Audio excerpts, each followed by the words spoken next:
So I started out thinking I'm going to do a Lake Minnetonka one, but there's so much material. I decided just to go and do one on the streetcar express boats. Start out with some of the company publicity. They really did some wonderful graphics when the express boats were running to go and promote them. And this is kind of the classic right here. And of course, the system map, you've all seen this, and it just illustrates that out at the end of the line, you know, here are the express boat routes on Lake Minnetonka. Whoops, come back here. I love this one. This is another one of those brochures they put out. In addition to the See the Twin Cities brochures, they put out a Lake Minnetonka brochure and a couple of editions of it. This is a later one. I just think this is so colorful. You can tell it's an earlier one because they don't have the upper deck awning on. And of course, this is the same artwork, only in black and white, as you see, for the Big Island brochure. And then this was out of one of the larger See the Twin Cities brochures. And this one came out of one of them as well. And, you know, a lot of these graphics would repeat from one item to another. I've only seen this one in one place. And then here's one of their newspaper ads. Summer service begins May 1st. As you'd come up on the season, you'd have a bunch of these big newspaper ads promoting the service. And of course, you will see the color artwork for this picture a little bit later on.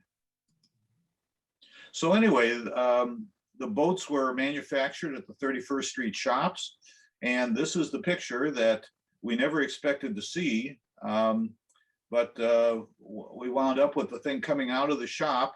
And it is sitting on, these are unpowered streetcar trucks, and they've created a cradle for it. And I published this, I can't remember if this was the Mini Gazette. I think it was the Mini Gazette at the time. And Bill Graham there went and did a very fine article to accompany this photo in which he speculated on everything that was happening. You know, for example, is the boiler or engine even in this? We're not sure. Clearly, the smokestack and the top of the cabin roof is not in it because it wouldn't have fit through the building.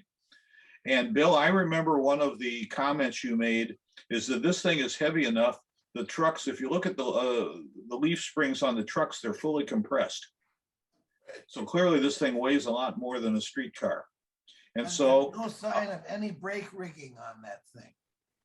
So yeah, that's right. And so you speculated that there was maybe even a work motor on the front of this and on the back of it, just to provide the braking and to get it up and over some of the hills. Yeah. Yeah.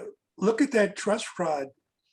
It just barely is up above the railhead. Yeah. Huh. And of course, the truss rod is to hold this whole assemblage together. So anyway, that's the only one we've seen. Now, once they got them out on the lake, Twin City Lines hired Sweet. And Sweet was a commercial photographer to go and take pictures of all the boats. And so there are pictures like this in Excelsior Bay of every single one of the boats. And then this one became a postcard that was colorized. And of course, it's the Minnehaha. Matter of fact, I'm using a lot of color postcards here. Okay, here's the one of the Hopkins. Now, at this point, you'll notice it's got the awning on the top, and it's been in service for a while. Look how it's scraped up along here. When they brought the Minnehaha's hull up from the bottom of the lake, because the cabin had been cut off and everything, the thing about a torpedo stern boat is that the hull under the water is actually wider than the rub rails. And so there was all kinds of damage along the part of the hull that's a little under the water that you don't see because it's actually wider than the rub rails. They kept hitting docks. So I've got 3 maps here that show the 3 different versions of the streetcar boat service. And this was kind of a revelation to me. Now, this is from like 1906, and this is actually inaccurate. The original idea was to bring the line out here to Excelsior and then run it over to a dock at Birch Bluff. Now, that isn't what happened. About a year or two later, they got the opportunity to lease the Minneapolis and St. Louis's Tonka Bay branch that went from Manitou here up to Tonka Bay, a little kind of a fish hook. And so they leased it and they put overhead wire on it. And that's when they put the spur, oh, maybe a quarter of a mile spur to the Wildhurst dock. And so they made the Wildhurst dock the connecting point for the Upper Lake boats. Until that happened in 08 or 09, I forget which, all 4 boat routes ran out of Excelsior. So you had the one boat, you had the one route, let's get my thing, the one route that went hopping up the east shore to Deep Haven and then Wayzata. This here to Big Island, that's the ferry boats. And then you had the boat that went around the west side of Big Island to Minnetonka Beach.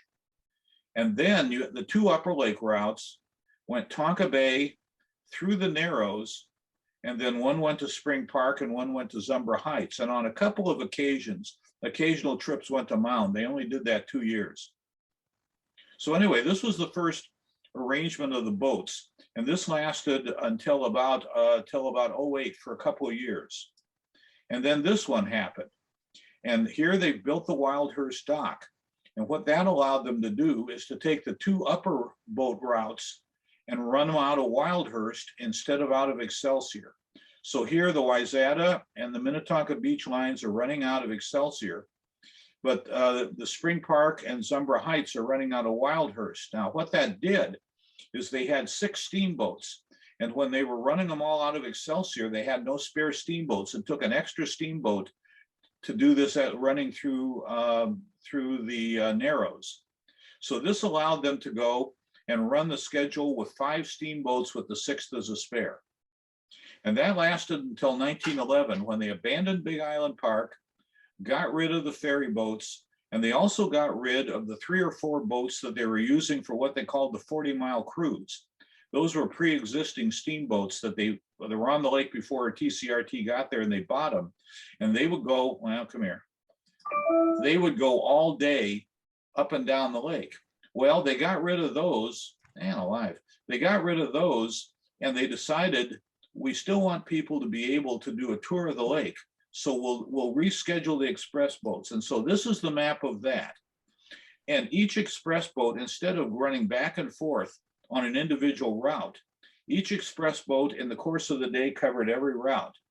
First one would go up to Wayzata, come back, then go to Minnetonka Beach, then go through the Narrows, go to Spring Park, Wildhurst, Crane Island, back, and then back through the Narrows and work the way back to Excelsior. And I'm an old transit route and schedule guy, and this is the most amazing schedule I've ever seen, because in the course of it, they did what the Wayzata route always did, which was to come in, both Wayzata boats would come into Deep Haven at 45 minutes after the hour, at 45 minutes after the hour, which was when the Deep Haven car had its 5-minute layover. And so they'd hit that so that you could go and transfer to and from the Deep Haven car in those boats. They also would make all the connections in Excelsior, and they also would make all the connections in Wildhurst with the Tonka Bay car. And how they did that is absolutely beyond me, but they did it. So anyway, that was from 1911 until they started discontinuing the routes around 1920. This is how it ran. Now, the first routes to go were the Upper Bay, were the lower lake routes to Wayzata and to Minnetonka Beach. And so the schedules we have from like 1923, 24, it's only the Upper Lake routes. Because when you think about it, if you wanted to get from Minneapolis to Wayzata or Minneapolis to Minnetonka Beach, the Great Northern Railroad was still running a half a dozen suburban trains a day. And, you know, it was like 20 minutes from here to downtown Minneapolis, as opposed to, you know, the better part of an hour to here and then the better part of an hour to Minneapolis. So anyway, the routing I thought was a really interesting story. Okay, then we've got some pictures of the boats on the on this little dock railroad. And I'm only showing two of them here, but the son of, I want to say Willard Heald, who was a company official, was going to a university in Missouri in some sort of engineering.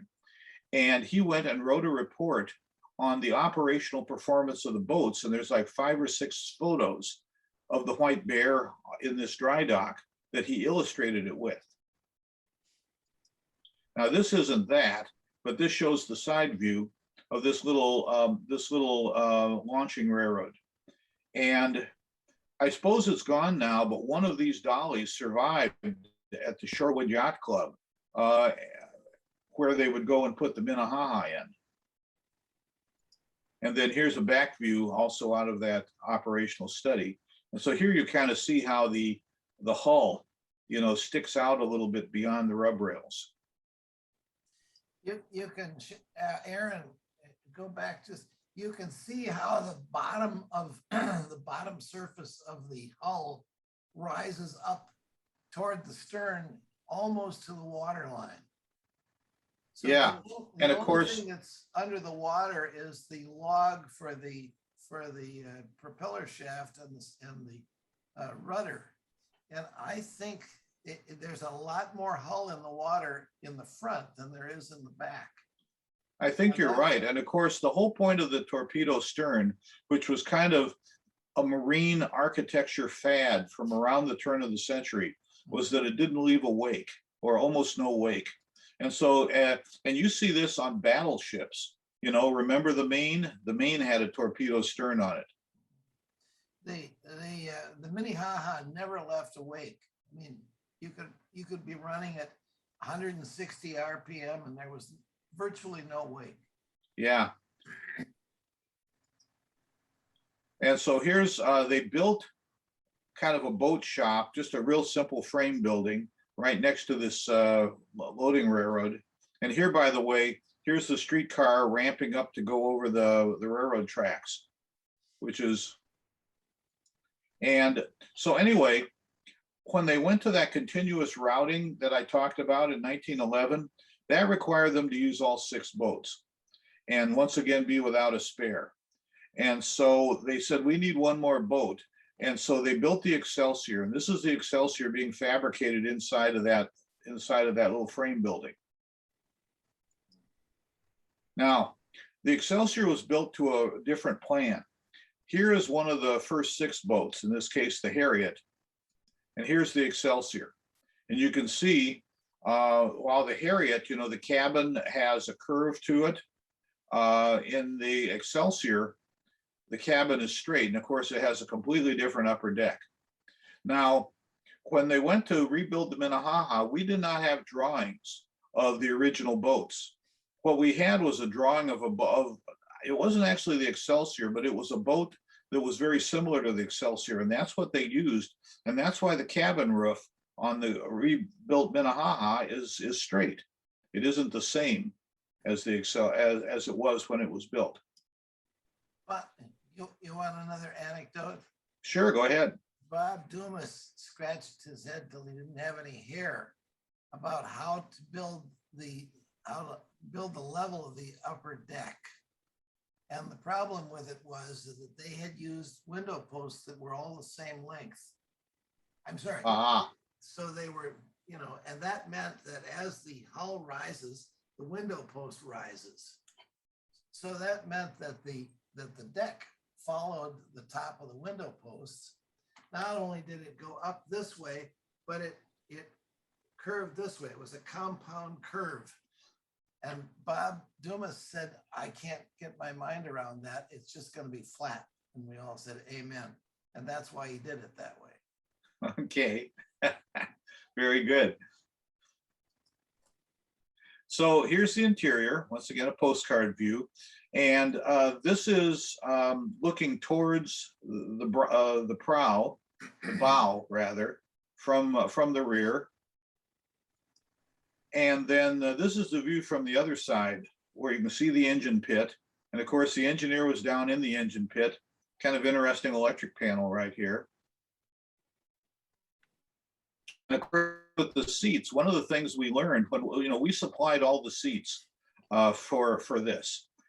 But one of the things when they went to recover them and all that, they discovered that on the boats, the outer side of the seat, the window side of the seat, had to be angled to conform to the angle of the hull.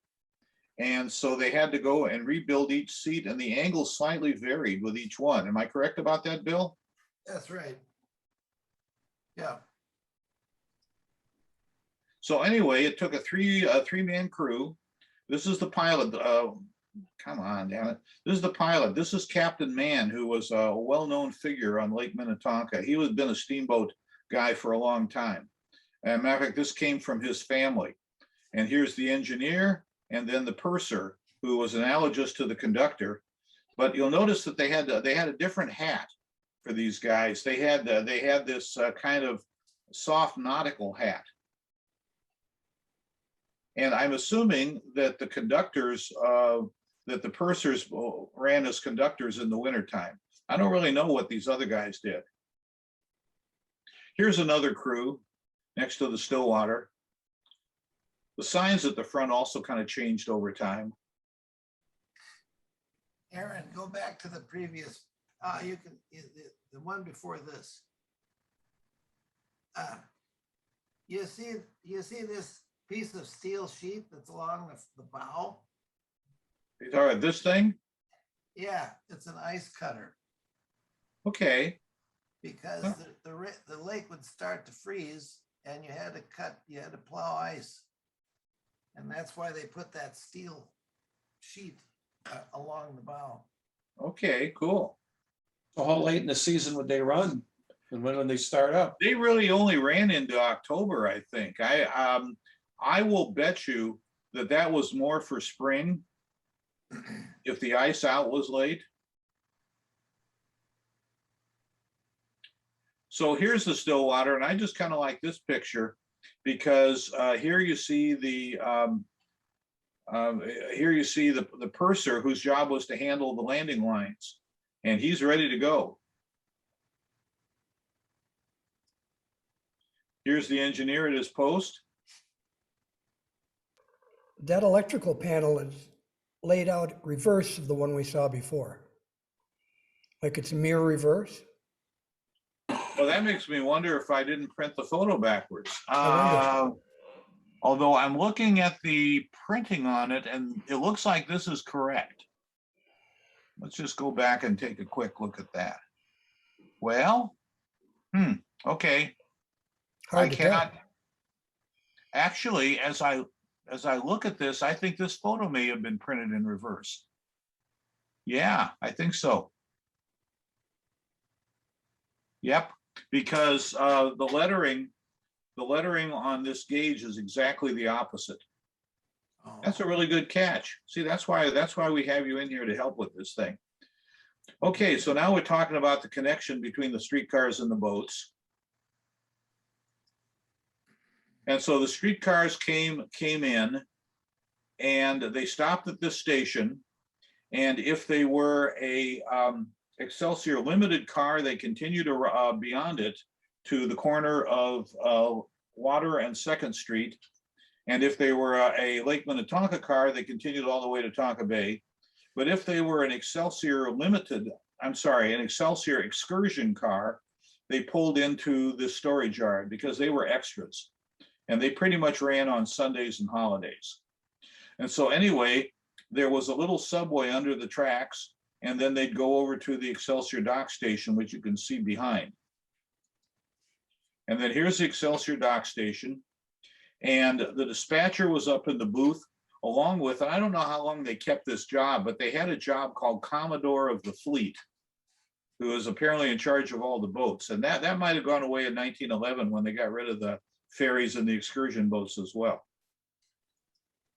And so then at the dock, you had the boats lined up, and you can really see the difference between the Excelsior and the other boats. This is a little later because they've gone to electric illuminated destination signs and apparently roll signs. Now here's another view, and here they're using the metal signs. This is during the continuous routing period because out of Excelsior, one would say going to Wayzata, and one would say going to Zumbro, which is exactly the opposite end of the lake. And they split the departures by a half hour. So it would split the load on the streetcars. The streetcars in regular service, not on Sunday, ran every half hour to Excelsior. So here you see one is leaving on the 15 after the hour, and here you see one's leaving on the 45. And we got a couple of pictures. It was kind of common at the docks for people to get their pictures posed on the boats. Here's some ladies. Here's a group.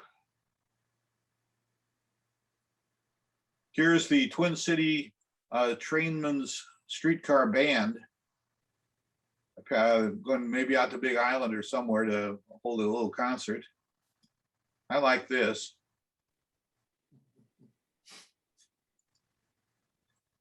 Okay, and then we're going to go and kind of travel around the lake to the extent that I know where the locations are. So this is in Excelsior Bay. And of course, these boats took about 6 foot of water, and the bay is 9 foot deep.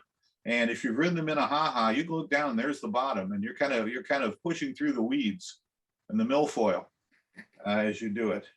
Here's the casino, and this is the end of Water Street right here. You're going past. And so this is, oh heavens, this is near Deep Haven, and I'm forgetting the name of this dock, but I really like this picture. I like the ladies in the white dresses. Looks like a little concession stand down there right on the water. Right above the woman in the white dress. Oh, this thing right here? Sure. Yeah. Lemonade. And so this is just a little bit further on. This is the entrance to the bay that is where Deep Haven is. And this is the Minnetonka Yacht Club, which was kind of at the entrance of the bay on an island. And then at Deep Haven, we don't actually have a picture of the boat at Deep Haven, but you see we have Express for Wayzata. That's the sign for the steamboat. And of course, here's the Deep Haven streetcar in here at 45 minutes past the hour. You got a telephone booth to call the dispatcher. And this house up here is the original Milwaukee Road Depot that's been moved up the hill. And when Twin City Lines bought this line, either bought it or leased it from the Milwaukee Road in 1905 and strung wire, they got rid of the depot and sold it to be a house, and it's still out there. And then of course, Wayzata, and this is like 1906. The depot is brand new. You can see the dirt is still brand new. Here you see the Moore Boat Works, and Moore is the one who designed these boats, but the boats were actually built at Nicollet at 31st Street Shops. And of course, this is where the Minnetonka docks today. So this is Tonka Bay. And you can see this is one of the 40-mile excursion boats. This was the first Excelsior rear paddle wheel boat. And so then this is them running through the Narrows on the continuous operation, viewed from the Narrows Bridge. You know that those original Narrows is not the Narrows that you see today. That's correct. The original Narrows is a couple blocks to the south. To the southeast of this. Yeah. Now at this Narrows, and this thing was dredged. Before they built this bridge, they actually had a flat bottom cable ferry that went back and forth across here to connect it. And here's another view of the Narrows. We only one time that I'm aware of, only one time did we ever take the Minnetonka into the upper lake. Really? Because it wouldn't go under the present day Narrows Bridge. Ah.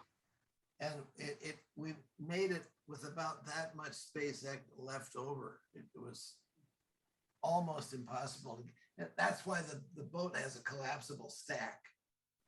Right, I know they built the collapsible stack, and I also know that was it Marsh Ginther, whoever it was who ran the stack into an overhead obstruction. I think it was Marsh. Yeah. So anyway, this is the end of the Spring Park route. opposite the Hotel Del Otero, which was the second hotel that James J. Hill built after the Lafayette. And they had to extend the railroad about a mile to get to it. And this is the Spring Park dock, looking the other way. And I think they like these docks better because you could just slide the boat in alongside it and load right off the gangway. They had some where you had to come in and then back out. And this looks to be about 1918 or something like that, judging by skirt lengths. Now here's Wildhurst. And with Wildhurst, the boat from Spring Park and the boat from Zumbra always met here at the same time to exchange passengers and then also exchange passengers with the Tonka Bay trolley. And you can tell this is during the continuous routing phase because one says Zumbra and one says Wayzata. But they were still doing. Look at the Harriet on the starboard side. You see how the hull got all scraped up Oh, sure. coming in on those Absolutely. pilings. Well, what's interesting is they put the pilings here to just, wedge it in so Right. that it made it easier to dock. Mhm. They had a problem with with depth, so that if you had one of these little neighborhood docks in a shallow area, you could get enough depth to come bow in and load through the front windows. You're about to see that, Bill. You're getting ahead of me. Oh, sorry. I'll show that here in just a minute. So this was Shady Island, which was another dock on the Zumbra line. And here we are. It says Zumbro. It actually should be Zumbra. And this just kind of shows the kind of loads they'd put on this thing. And clearly they're not done yet. Wow. And I don't know which dock this is, but once again, this is a different one. They kind of had to pull in. I think they couldn't come across the end. There you go. That's what Bill is talking about. They could only pull in as far to get the front window. And so they would remove the front window and these ladies have to climb in through the window. Plus it's interesting, you'll notice the sign says charter. Wow. So anyway, the boats quit in 26, but in 25, they built Excelsior Amusement Park, and the two of them were there at the same time for about a year and a half. And so this is winter, the boats are in here, they're all boarded up. But you can see they're putting everything together. And of course, the dock station would become the Dodgem car. Here's the view looking at it from the water. And over here is the tugboat Hercules, which was a Twin City tugboat. I don't know if you could read it on your screen, but what this does is this shows the Lake Minnetonka operations and from 1907 to 1931, and you can see the train passenger counts and the boat passengers. And this was a number that I derived from the revenue. We didn't have a straight passenger number on the boats, but we had a revenue number, and so we divided by the fare. And so you can see, the first year was the busiest, 309 passengers. And after that, it settled into 200 to 250,000 passengers a year. It went down during World War I, but then it rebounded in 1920. Where they actually had a pretty good year. In 21, they had a pretty good year, and then it started down. 174, and then suddenly 108, 68, 130, 82. And these last couple, 3 years, they were only making about 6 trips a year. 6 trips a day. They probably had one boat in operation, and they were only running on the upper lake. Aaron, what was the fare? The fare was a dime on Lake Minnetonka. It was 25 cents to get out from Minneapolis to Excelsior, and you could give them a transfer and go anywhere on the lake. But if you just wanted to go on the lake, it was a dime. A dime flat rate, or did they have fares? Yeah. And so here's a little afterwards, an aerial view of Excelsior Park. And I just put in a dotted line here to show where the streetcar had been. And then, of course, only one of the boats survived, and that was the Hopkins. And it became the Minnetonka. and it ran as a steamboat until 1941, and then they put a diesel engine in it, and it ran until diesel until 1949. And here it is at the municipal dock at the foot of Water Street. This little thing here, this kiosk is still there. It's been relocated over here, but it's still there.